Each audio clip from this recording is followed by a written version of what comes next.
오늘은 하나님의 말씀으로 승리하는 삶, 부제로는 하나님의 말씀 없이 실패한 사울이라는 제목의 말씀을 나누려고 합니다.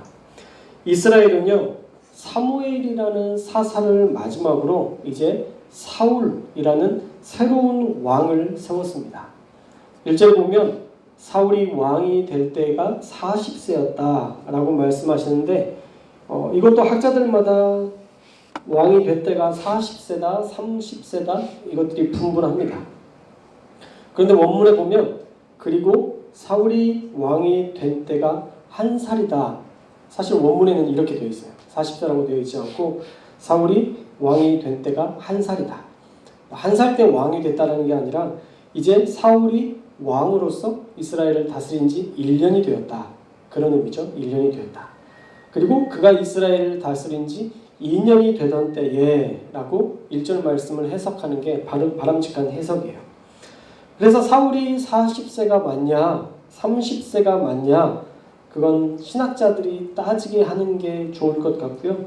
우리는 그냥 성경에 기록된 대로 40세에 사울이 왕이 되었구나 라고 생각하시면 좋을 것 같아요. 또 아들 요나단이 전쟁에 같이 참전한 것을 보면 그래도 그가 20살쯤 이상이 되었던 나이가 됐었기 때문에 40세가 맞지 않나 라고 생각하지만 어쨌든 이건 구원하고 전혀 상관이 없으니까 사울이 40세여야 우리가 구원받고 사울이 30세면 구원 못 받고 그런 거 아니니까 이거는 유연하게 그냥 넘어가면 좋을 것 같습니다.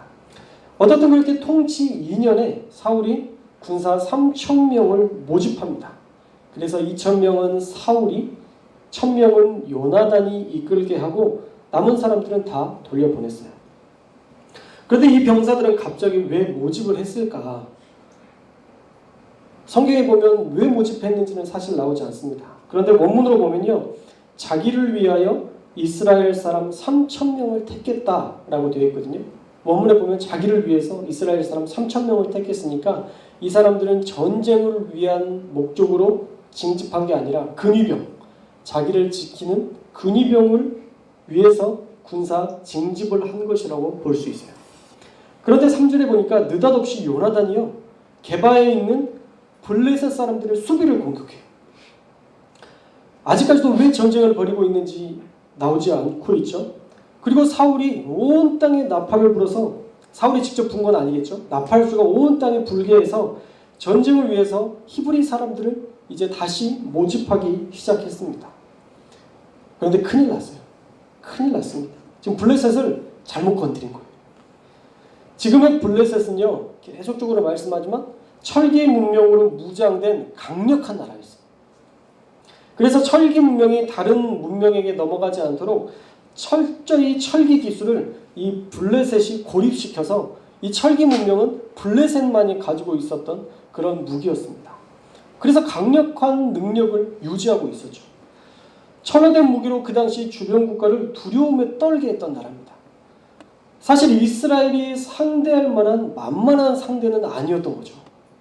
그런데 공격당하니까 어때요? 수비대를 공격하니까 우습죠. 블레셋은 지금 이스라엘 우습습니다. 그래서 블레셋이 보란듯이 그들의 가장 강력한 군사력을 데려오고 이스라엘을 쳐들어오기 위해서 모여있어요. 5절 보니까 어때요? 병거가 3만이래요. 병거가 3만. 마병이 6,000명. 말을 타고 공격하는 그런 기동력이 있는 군사가 6,000명. 보병은 해변의 모래와 같이 수없이 많았다라고 기록합니다. 셀 수도 없이 많은 병력이 온 거예요. 병거는요, 최신식 무기라고 예전에도 한번 말씀드렸습니다. 이 수레 바퀴가 달려있고 그 수레 바퀴 끝에 칼이 달려있어요. 그래서 그냥 지나다니기만 해도 그 칼에 걸리는 사람들은 다 다리가 잘리고 목이 잘리고 그러면서 다 죽는 거예요. 그만큼 강력한 무기가 6만 대나 있었어요. 그리고 보병도, 그리고 셀 수 없는 마병이 6,000명에 셀 수 없는 보병들이 지금 블레셋을 공격하기 위해서 모였다라는 거예요.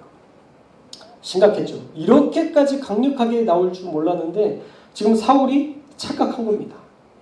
그래서 다시 이 심각한 상황 중에 이스라엘 사람들을 모집을 했습니다. 히브리 사람들아 들어라. 우리가 지금 이런 위기가 있으니까 이제 전쟁을 위해서 모이자라고 사람들에게 서신을 보냈겠죠. 그래서 모이긴 모였어요. 근데 성경에 몇 명이 나왔다고 이야기하고 있나요? 기록이 없어요. 몇 명이 나왔는지도 눈에 띄게 사실 기록해서 쓰기에 부끄러울 만큼 조금 모였으니까 아마 기록하지 않았을 거예요. 길가에 사람들이 조금 모이긴 했는데 블레셋 군대를 보니까 감당이 안 되는 거죠. 그러니까 어떻게 해요? 6절에 보니까 사람들이 한 명씩 도망치기 시작해요. 자기의 그 전열에서 이탈하기 시작해요. 6절 말씀을 함께 읽겠습니다. 6절 말씀 시작. 이스라엘 사람들이 위급함을 보고 절박하여 굴과 수풀과 바위 틈과 은밀한 곳과 웅덩이에 숨으며 뭐예요? 도망치기 시작한 거예요. 싸움이 안 되니까. 이 지금 블레셋 군사들만 봐도 도저히 싸움이 안 되거든요. 자기 아까 모였던 인원이 몇 명이라고 그랬어요? 3,000명. 근위병 3,000명. 그거밖에 안 모였고 또 모집을 했는데 몇 명이 모이지도 않으니까 기록도 안 할 만큼 아주 조금의 인원이 모였는데 이 셀 수 없는 군사, 그것도 병거와 마병과 이렇게 철기 문명의 그 무기를 가진 그들을 향해서 대적하는 건 사실 감당하기 어려웠을 것입니다. 그래서 마음이 나뉘어지기 시작하고 이탈하고 도망치는 사람들이 나타난 거죠. 이 전쟁은요, 전쟁하지 않았지만 이미 패한 거예요. 이 정도면 사실 싸울 것도 없습니다. 이미 패한 거예요. 3,000명 모인 사람도 사실은 훈련된 사람이 아니에요. 이제 모집한 거예요. 이제 모집했지. 이들에게는 전우회라고는 찾아볼 수도 없는, 이제 모였기 때문에 전우회도 없어요. 지금 도망가기에 급급하잖아요. 7절의 말씀에 보면요, 요단강을 건너는 사람도 있어요. 요단강 건너서는 안 오겠지 싶어서 거기까지 도망친 사람들이 있었습니다. 전우회도 없고 조직력도 없고 전쟁 경험 역시도 없는 이 군사를 가지고 어떻게 최고의 병거와 마병과 그 수많은 블레셋을 이길 수 있었겠어요? 불가능한 일이죠. 그런데 아직도 의구심이 풀리지 않는 게 있어요. 어쩔 수 없이 블레셋이 쳐들어와서 방어를 해야 된다고 하면 방어를 해야 되지만 왜 싸움도 안 되는 나라가 괜히 블레셋을 건드려서 죽음을 자초한 것인지 도통 이해가 되지 않습니다. 왜 그랬을까요? 왜 사울은 블레셋을 자극해서 스스로 죽음을 자초하는 이런 미련한 전쟁을 벌인 걸까요? 두 가지 이유가 있을 거라고 생각해요. 첫째는 경험 부족이라고 생각을 해요. 경험 부족. 왕을 해본 경험이 없으니까 이제 왕을 이제서 하는 거니까 언제 전쟁을 해야 될지 또 어떤 나라에는 고개를 숙여야 할지 어떤 전략을 가지고 대응을 했어야 되는데 그 전략이 없었던 거죠. 경험 부족이 아마 사울의 첫 번째 원인이었을 것 같아요. 두 번째, 궁극적 원인이라고 볼 수 있는데 중요한 이유가 왕권 강화였을 거예요. 왕권을 강화하기 위해서. 원래요, 외부의 적을 만들어야 내부가 결속이 됩니다. 그래서 우리 교회가 조금 시끄러울 때 우리 교회가 단합될 수 있는 방법이 있어요. 그게 뭐냐면 송도 감리교회랑 체육대회를 하면 돼요. 송도 감리교회랑 체육대회를 하면 우리 교회가 똘똘 뭉쳐요. 그러니까 내부끼리 싸우는 어떤 분열들이 있을 때 외부의 적을 만들면 그 외부의 적으로 말미암아 그 사람들이 똘똘 뭉쳐져요. 언제 송도교회랑 한번 우리 체육대회를 한번 해야 되겠어요? 얼마나 하나가 되는지 몰라요. 부부 사이도 그래요. 부부 사이도 둘이 그렇게 앙숙이고 막 싸우다가도 옆집 아줌마가 시비를 걸었어. 옆집 아저씨가 시비를 걸었어요. 그럼 어떻게 돼요? 둘이 그렇게 맨날 싸우다가도 그놈의 옆했네 그러면서 이 부부가 하나가 돼요. 한 마음이 돼서 막 공격하면서 둘이 단단하게 결속되는 것을 자주 보게 됩니다.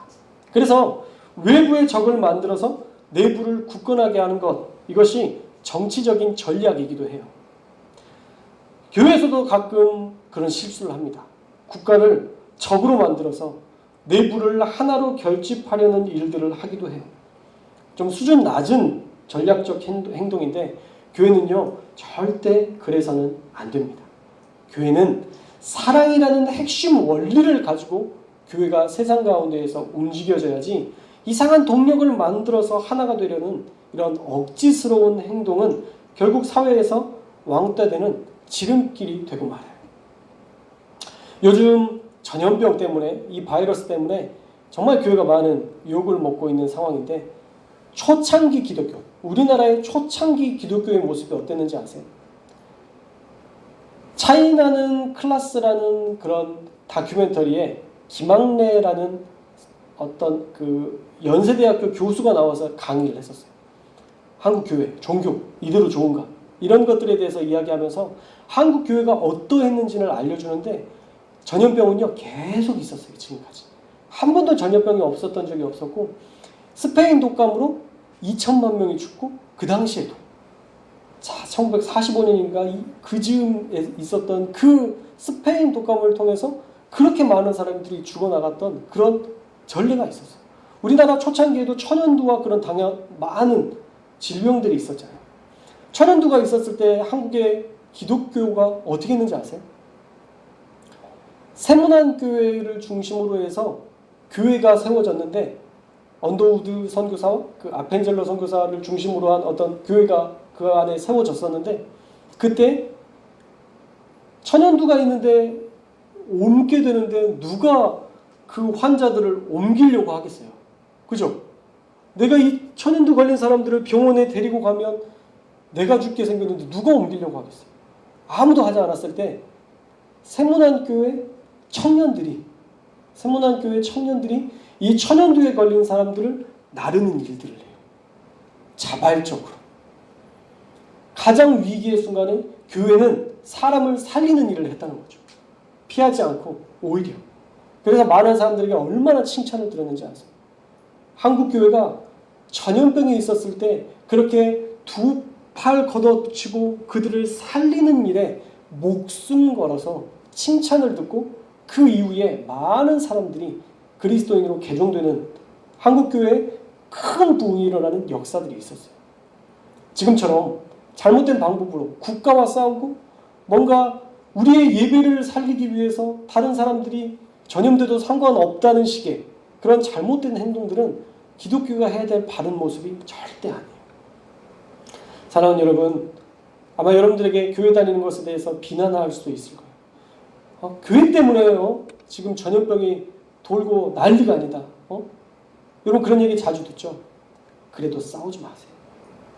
그 사람들과 말싸움하지 마세요. 맞아, 한국교회가 지금 잘못 가고 있어. 예전에 천연두가 발생했을 때에는 진짜 이 땅의 교회가, 세문안교회 청년들이 그 질병에 걸린 사람들, 옮을 수도 있는 그 사람들을 병원에 이동하는 그런 위대한 일들을 했었는데, 지금 한국교회가 조금 잘못하는 것 같아. 배나 되겠지. 미안해. 내가 미안한 마음 들어. 오히려 그렇게 부드럽게 차야지. 교회가 뭘 잘못했다고 이렇게 맨날 우리한테 뭐라 그래. 싸운다고 해도 이기면 뭐예요? 이기면 무슨 얘기 듣는지 아세요?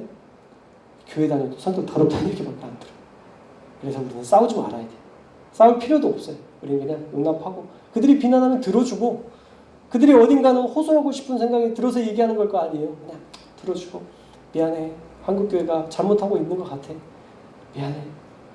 제가 그 강의를 들으면서 그래도 희망이 있다는 생각이 들더라고요. 왜 희망이 있냐면, 한국교회가 지금 잘못 가고 있다고 많은 사람들이 이야기하지만 종교는 꼭 필요하다라고 이야기하는 게 65%예요. 그들이 아무리 한국교회가 잘못되고 잘못된 길로 가고 있다고 해도 종교의 필요성을 느끼고 있다면 언젠가 그들도 복음을 듣고 또 하나님 품에 나아가야 되는 그런 필요성은 알고 있기 때문에, 우리가 지금은 조금 어렵고 힘들다 할지라도 다 잘 되고 하나님께서 이 모든 상황과 환경들을 바꾸실 또 하나의 사건들을 우리에게 주실 줄 믿습니다. 여러분 너무 비관적으로 생각할 필요 없어요. 교회 안 된다? 아니, 교회를 다니는 우리부터 교회가 안 된다고 생각하면 어떡해요? 하나님이요 반드시 새로운 국면을 만드셔서 교회가 교회됨을, 교회의 아름다움을 세상 가운데 알려주시는 귀한 역사들 분명히 우리에게 주실 줄 믿습니다. 자, 그 사울은 왕권 강화를 위해서 전략적으로 전쟁을 시도했던 거예요. 그러나 분명한 것은 하나님이 원하시는 전쟁은 아니었다는 거예요. 그 안에 하나님께서 하라고 하는 하나님의 음성이 하나도 나오지 않아요. 그래서 그들은 스스로 죽음에 이르게 됐습니다. 7절에 보면 어떤 이들은 요단을 건너서 여기까지는 오지 않겠지라고 하면서 도망갔고, 사울은 전쟁을 기다리면서 내색하지는 않았지만 초조해하고 있었고, 그를 따른 모든 백성들은 두려움에 떨고 있었다라고 오늘 말씀을 결론 짓고 있습니다. 자, 오늘 말씀을 통해 우리에게 주시는 하나님의 음성은 무엇일까요? 첫째로 왕정 정치는 실패했다는 것을 여실히 보여주고 있어요. 하나님이 왕으로 다스리실 때와 사울이 왕으로 다스릴 때의 차이가 극명하게 나타나고 있습니다. 그때에는요, 굳이 싸우지 않아도 될 싸움을, 그때에는 하나님의 말씀하시면 그 말씀대로 다 승리하게 되는 역사들을 보았어요. 그런데 지금은 굳이 싸우지 않아도 될 싸움을 걸어서 죽음을 자초하는 사울. 왕정은요, 그렇게 한 치 앞도 내다보지 못하는 어리석은 꿈이었다는 것을 여실히 보여주고 있어요. 자기의 왕권을 공고히 하고 싶었겠지만 그 전략도 어리석었고, 블레셋의 엄청난 군사력에 깜짝 놀라고 위기를 느끼며 결국 공동체 전체가 혼란에 빠지고 어쩌면 몰락될 수 있는 이런 사건에까지 이르게 했다는 거예요. 분명히 경고했었습니다. 사무엘이 왕정의 한계에 대해서 언급했었어요. 그들이 왕을 세워달라고 얘기했을 때, 왕? 아니야, 너희에게 이거 필요한 거 아니야 라고 얘기하면서 사무엘상 8장 18절에 보면, 그날에 너희는 너희가 택한 왕으로 말미암아 부르짖되 그날에 여호와께서 너희에게 응답하지 아니하시리라 말씀하셨어요. 왕을 달라던 백성에게 사무엘은 왕이 너희를 부려먹고 네 자식들을 데려다가 일을 시키며 왕을 위해 너희가 혹사하게 될 것이고 왕의 어리석음으로 하나님께 부르짖을 날이 오게 된다라고 분명히 경고했습니다. 그런데 왕을 세운 지 2년 만에 이런 큰 위기가 찾아온 거예요. 사랑하는 여러분, 사람을 의지하는 것이 얼마나 어리석은 것인지 오늘 본문을 보면서 우리가 분명하게 알게 됩니다. 예전에 사무엘상 설교를 하면서 이런 제목으로 한번 설교를 했던 적이 있어요. 왕만 세우면 될 줄 알았지. 진짜 왕만 세우면 다 좋아질 것이라고 그들은 믿었지만 아니에요. 어떤 왕을 세우느냐, 어떤 왕을 선택하느냐가 정말 중요한 것인데, 그들은 눈에 보이는 왕을 택해서 지금 실망하고 두려워 떨려대는 현실을 맞이하게 된 것입니다. 그래서 우리는요, 사람을 의지하지 말고 하나님을 우리의 왕으로 모시고 하나님만 의지해야 될 줄로 믿습니다. 하나님을 의지하던 때에는요, 하나님이 나서서 알려주시고 승리도 전략도 다 짜주셨는데, 사울이 왕이 된 이후에는 잠잠하세요. 언제 전쟁을 해야 될지, 어떻게 해야 될지 아무 말도 하지 않으세요. 너희가 해보라는 거죠. 너희가 원하던 왕을 너희가 세웠으니까 이제 너희 힘을 한번 살아봐 라고 잠잠하시는 거예요. 그랬더니 결국 그들에게는 두려움만 남게 되었습니다. 그러므로 우리는 하나님만 의지하고 하나님을 왕으로 모시고 살아야 할 줄로 믿습니다. 그 어떤 것도요, 여러분의 인생을 바른 길로 인도하지 못해요. 오직 우리 하나님만이 사랑으로 나에게 꼭 맞는 길로 인도하신다는 것을 기억하고 날마다 하나님만 의지하고 신뢰하는 저와 여러분들 다 되시기를 주님의 이름으로 축원합니다. 둘째로는요, 상황으로 어떤 결정을 하면 실패한다는 거예요. 아무래도 사람들의 말들, 수근수근대는 말들이 사울에게도 걸렸을 거예요. 왕을 세웠는데 왕이 뭐 특별히 한 것 같지도 않고 2년 정도 되니까 이런저런 보고들도 받고 왕에 대한 불만들도 들리니까 아이 참에 내가 예전에 암몬을 쳐 부순 것처럼 내가 블레셋도 쳐 부셔야 되겠다라고 혼자 착각한 거죠. 그런데 암몬도 사실 하나님이 이기게 하신 거지 사울이 한 건 아니거든요. 그때는 군사를 모집하니까 몇 명이 모였냐면 33만 명이 모였어요. 33만 명이 모일 때 어떻게 그런 역사들이 있었느냐? 성령의 감동하심이 있었어요. 사무엘상 11장 8절에 보면 성령이 먼저 사울에게 임했고요. 지도자였던 사울에게 임했고 11장 9절에 보면 여호와의 두려움이 백성에게 임해서 그들이 한 사람처럼 나오게 되었다라고 성경은 기록하고 있습니다. 하나님께서 함께 하심으로 암몬 전쟁에 33만 명이나 되는 군사가 모집될 수 있었던 건 사울이 한 게 아니라 하나님이 그들의 마음에 감동을 주셔서 지금 너희가 다 나와서 싸우지 않으면 이 나라가 몰락될 수 있다는 마음의 두려움을 주셔서 모두가 한 마음으로 모이게 했다는 거예요. 사울의 능력이 아니라 하나님이 하신 거예요. 그렇게 암몬을 수월하게 이기게 됐습니다. 그런데 지금은 아니에요. 하나님이 하라시는 전쟁도 아니었고 대의 명분도 없는 자기의 왕권을 강화하기 위한 의미 없는 전쟁이었기 때문에 하나님의 손이 그를 도우실 리 없었다는 것이죠. 그래서 징집을 해도 모이지 않았습니다. 단순히 상황이 이렇게 되니까 이렇게 해야지. 내 왕권이 약해졌으니까 블레셋과 싸워서 우리의 나라를 견고히 해야지 하는 상황에 의해서 뭔가 일을 이끌고 만들어가는 것, 그것은 결코 하나님의 뜻이 아니라는 거예요. 우리는 너무 단순하게 결정할 때가 참 많습니다. 이렇게 해서 안 되면 하나님의 뜻이 아닌 거야. 이미 해놓고 하나님의 뜻의 여부를 우리가 끼워 맞출 때가 참 많아요. 그건요, 하나님 이미 이렇게 제가 할 거니까, 제가 이렇게 했으니까 알고 계세요? 라고 하나님께 의견을 묻는 게 아니라 하나님께 통보하는 거예요. 내가 이렇게 할 거니까 하나님 알고 계세요? 그게 어떻게 하나님이 나의 삶의 주인이 될 수 있는, 그럼 하나님께 묻는 삶이 될 수 있겠어요? 하나님이 어떻게 하기를 원하시는지 묻고 답을 얻은 다음에 움직여야 하나님께서 주인 되시는 삶이지, 상황으로 결정하고 움직이는 것은 사실 무모한 자기 결정에 따른 행동일 뿐이라는 거예요. 저와 여러분이 하나님께 통보하는 사람이 되지 않기를 주님의 이름으로 축원합니다. 하나님의 말씀을 먼저 들어야 돼요. 너무 분명한 하나님의 그 음성을 듣고 움직여야 돼요. 뭐가 됐든지 하나님이 나에게 음성 주시면 그 일은 반드시 가장 좋은 길로 가게 돼 있어요. 그러나 음성 없이 움직이면 둘 중에 하나예요. 꼭 그렇게 돼요. 잘 되거나 잘 못 되거나. 어떻게 될지 모르는 거예요, 사실. 그래서 저와 여러분이요, 늘 말씀과 기도와 찬양 안에서 하나님이 가라고 하시면 가고 하나님이 멈추라 하시면 멈추는 이 순종을 통해서 하나님이 말씀하시는 대로 나아갈 수 있는 저와 여러분들이 되시기를 주님의 이름으로 축원합니다. 하나님의 말씀대로 가면요, 그 끝에 승리가 있어요. 하나님이 말씀하신 대로 가면요, 그 끝에 형통이 있어요. 하나님은 늘 순종을 통해서 나아가는 자들에게 하나님은 승리와 형통을 준비해 주십니다. 안 보여도 믿으세요. 그거 믿으라고 지금 우리에게 하나님이 말씀을 주신 거예요. 눈에 보이지 않지만 하나님의 말씀을 듣고 그 말씀이 나에게 감동되어져서 나아가면요, 하나님은 길을 열어주세요. 막연했었지? 사실 너한테 보여주고 싶었던 게 이거야.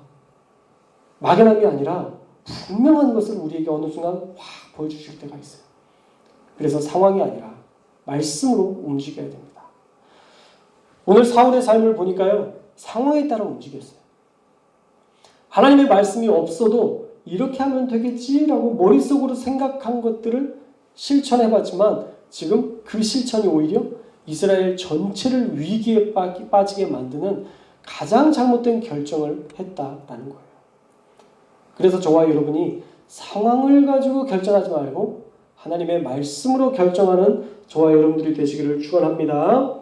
평생에 하나님의 말씀을 붙들고 하나님을 주인 삼아 우리가 순종하는 삶을 살아서 하나님께서 주시는 승리, 하나님께서 주시는 그 형통함 날마다 누리며 사는 저와 여러분들 다 되시기를 주님의 이름으로 축원합니다.